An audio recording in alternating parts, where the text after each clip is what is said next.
Assalamualaikum dear kids, I am Angad Safina Majid, daughter of Abdul Majid Angar, headmaster UPS Celestial, class 7th, subject science, topic transportation in animals and plants. कल की lecture तक हमने transportation in plants complete किया था, तो आज हम start करेंगे ट्रांसपोर्टेशन इन एनिमल्स। स्टार्ट करने से पहले आपको मैं ये बात याद दिलाना चाहूंगी कि अभी भी मेरे उबू की तबीयत ठीक नहीं है, इसलिए आज की लेक्चर भी मैं ही दे देती हूँ। तो transportation in plants, transportation in animals की अगर हम बात करें तो सबसे पहले सर्कुलेटरी सिस्टम इसमें आता है। तो अगर हम देखें सर्कुलेटरी सिस्टम होता क्या है, तो circulatory system comprises of heart, veins, capillaries and arteries. इस पे हम डिटेल में बात करेंगे टुमारोज लेक्चर में। उसमें मैं बताऊंगी आपको कि हार्ट का फंक्शन क्या होता है, वीन्स की फंक्शन क्या है, कैपिलरीज की फंक्शन क्या है, आर्टरीज की फंक्शन क्या है। तो आज की लेक्चर में जो हमारा टॉपिक है वो है कंपोनेंट्स ऑफ सर्कुलेटरी सिस्टम। उसमें सबसे पहले आता है ब्लड। आज हम देखेंगे ब्लड होता क्या है। तो आपने देखा होगा कि जब आप कहीं पे गिर जाते हैं तो आपकी बॉडी पे कट्स लग जाते हैं। कहीं घुटने में कट लग जाता है, या पाँव में कट लग जाता है, या हाथों में कट लग जाता है। कहीं पे भी कट लगता है तो आपकी बॉडी से ना खून बह जाता है। तो वो खून एक्चुअली होता क्या है, वही उसको हम ब्लड कहते हैं। वो ब्लड होता क्या है उसकी डेफिनेशन हमने देखनी है। तो blood is the fluid which flows in blood vessels. ये मतलब एक फ्लूइड होता है जो फ्लो करता है ब्लड वेसल्स में। तो फ्लूइड क्या होता है? फ्लूइड वो कोई भी सब्सटेंस होता है जो मूवमेंट करता है एक जगह से दूसरी जगह तक विद एन ईज, यानी इजीली जो मूवमेंट कर सकता है एक जगह से दूसरी जगह तक, उसको हम फ्लूइड कहते हैं। तो हमारी बॉडी में जो ब्लड होता है वो भी एक फ्लूइड होता है जो ट्रांसपोर्ट करता है एक जगह से दूसरी जगह तक, सिर्फ मूवमेंट करता रहता है। तो फंक्शन क्या है ब्लड की? तो ये ट्रांसपोर्ट करता है substances like digested food from small intestines to the other parts of the body. यानी हम जो फूड खाते हैं वो डाइजेस्ट होके स्मॉल इंटेस्टाइन्स तक पहुंच जाता है, तो उसके बाद उसको सारी बॉडी तक पहुंचाना होता है। तो वो ब्लड काम करता है, सारी बॉडी पार्ट्स तक पहुंचाने का काम ब्लड करता है। Blood carries oxygen from lungs to the cells of the air, cells of the body. हम देखते हैं कि जब भी हम एयर इनहेल करते हैं तो वो सीधे सीधे ऑक्सीजन लंग्स में पहुंच जाता है। तो उसके बाद लंग्स से उसको ट्रांसपोर्ट करना होता है ऑल बॉडी पार्ट्स तक, तो वो ब्लड काम करता है। इसके अलावा ब्लड का एक और फंक्शन ये है कि वेस्ट प्रोडक्ट जो हमारी बॉडी में होता है उसको एक्सक्रीट करने में भी मदद करता है ब्लड। तो जो अब हम देखेंगे कंपोनेंट्स ऑफ ब्लड। ब्लड के 3 कंपोनेंट्स है। तो जो फ्लूइड पार्ट ऑफ ब्लड होता है उसको हम प्लाज्मा कहते हैं। Fluid part of blood is called plasma.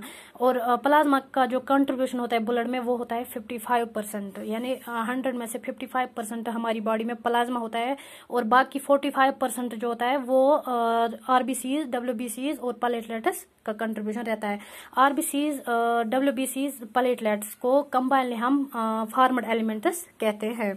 तो सबसे पहले हम बात करेंगे आरबीसीज की। आरबीसीज का मतलब क्या है? आरबीसीज का मतलब होता है रेड ब्लड सेल्स। ये रेड इन कलर होता है आरबीसीज। क्यों रेड इन कलर होती है ये? इनका कलर रेड क्यों होता है? Because of A pigment called haemoglobin. क्योंकि जो हमारे ब्लड का कलर लाल होता है वो बिकॉज ऑफ पिगमेंट होता है जिसका नाम होता है हीमोग्लोबिन। हीमोग्लोबिन का फंक्शन क्या है? वो ऑक्सीजन के साथ बाइंड होके, यानी वो ऑक्सीजन के साथ मिलता है, फिर ऑक्सीजन को ट्रांसपोर्ट करता है ऑल बॉडी पार्ट्स, हमारी बॉडी के जितने भी पार्ट्स हैं उस तक ऑक्सीजन पहुंचा देता है।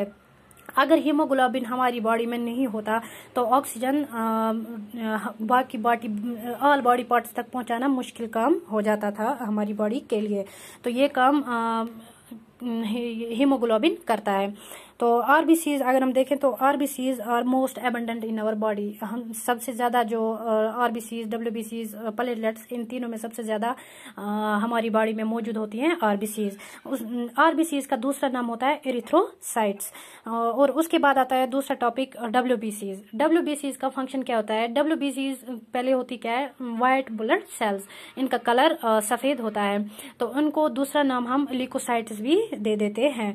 तो इनका फंक्शन होता है टू फाइट अगेंस्ट जर्म्स, यानी जो भी जर्म्स हमारी बॉडी में एंटर होती है या कोई वायरस हमारी बॉडी में अंदर जाता है तो उसके खिलाफ बॉडी में काम करना डब्ल्यूबीसीज का काम ही होता है। तो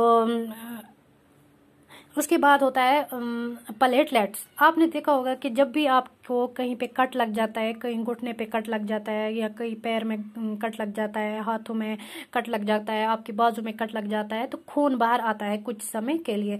उसके बाद ना वो जम जाता है खून, वो कट लग जाता है, कट लगने के बाद ना खून जम जाता है, वो क्लॉट हो जाता है। एक्चुअली वो क्लॉट क्यों होता है, यानी रुक जाता है, स्टॉपेज ऑफ ब्लड जिसको हम कहते हैं। तो वो क्लॉट जो होता है वहां पे, वो बिकॉज ऑफ प्लेटलेट्स होता है। उसमें एक सेल्स हमारी बॉडी के अंदर होती है जो खून को बाहर जाने से रोकती है और क्लॉट करती है, उस जगह को ब्लॉक करती है, उस जगह को एक्चुअली। तो उस चीज को हम क्लॉट कहते हैं।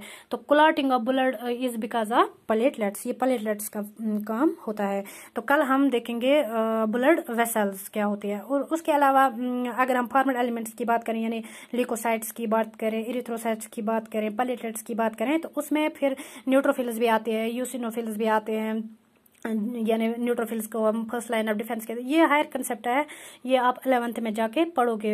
यहाँ पे आपको सिर्फ आउटलाइन देना है इसका, कि आगे जाके आप ये पूरा फिर पढ़ सकते हैं। तो यहाँ पे आउटलाइन देना है कि क्या क्या चीज़ें होती हैं हमारी ब्लड में।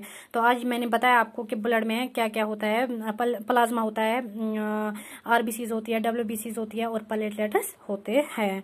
आई होप आपको क्लास अच्छी तरह से समझ आया होगा। अगर कहीं पे कोई दिक्कत हो आपको, तो आप मुझे बता सकते हैं, मैं आपको कल क्लास रिपीट भी कर सकती हूँ। चलिए, अल्लाह हाफिज।